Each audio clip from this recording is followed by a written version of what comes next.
হয়েছে। আর আমি দেখলাম কর্মচারীদের মধ্যে কাজ করার ইচ্ছাও আছে। সুব্রত মুখার্জির মতো সিনিয়র মন্ত্রী অনেক বছর কাজ করেছেন, সেই জন্য কেন্দ্রের ব্যবস্থাও ঠিক আছে। আমি আশা করবো সেই কাজটিকে আমরা এগিয়ে নিয়ে যাবো।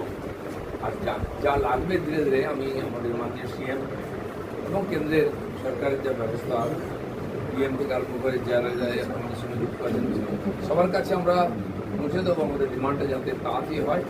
কয়েক মাস নির্বাচন ইত্যাদির জন্য কাজ একটু ঢিলে হয়েছে, তো সবাই রাজি আছে গতি বাড়াতে। তো তাদের ট্রেনিং মিটিং সব শুরু হয়ে যাবে। আমিও জেলায় জেলায় গিয়ে একদম নিচের স্তরে কী কাজ হচ্ছে সেটা দেখার চেষ্টা করবো।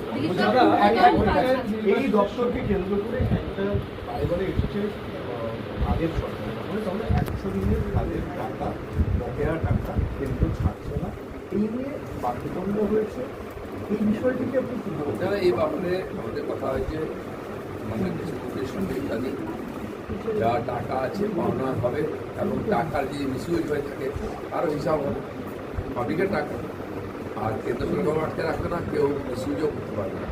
দুটো নিয়ে গেলেও সে ফান্ড এসে যাবে। আর তাদের যে কাজগুলো বাকি আছে হবে, বিশেষ করে আবাস যোজনার বহু টাকা ঠিকমতো পৌঁছয় নিজের জায়গায়, সেজন্য ভিজিবল হয় না ঘর বাড়ি হয়েছে কিনা। আরও প্রায় 25-30 লাখ বাড়ি ইমিডিয়েট হবে, তার ব্যবস্থা ইত্যাদি কেন্দ্রের সঙ্গে কথা হয়েছে, টাকাও আসবে, দ্রুত গতিতে কাজ করবে। স্থায়ীকরণের একটা বিষয় নিয়ে প্রশ্ন হচ্ছে, কয়েকজন কন্ট্রাকচুয়াল স্টাফ ওনারা বলছেন জীবিকা সেবক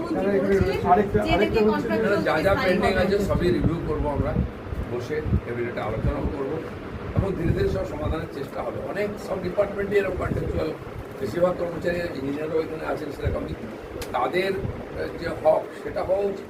আইনের মধ্যে যেটা করণীয় সেটা সব করবো। একটা হচ্ছে যে WBSR দিয়ে 200 জন কন্ট্রাকচুয়াল ওনারা এখানে বলছিলেন যে ওনারা অনেকদিন ধরে কন্ট্রাকচুয়াল রয়েছেন, এই বিষয়টিকে আমাকেও কয়েকজন বলেছেন এখানে ফুল দিতে এসে বলে গেলেন।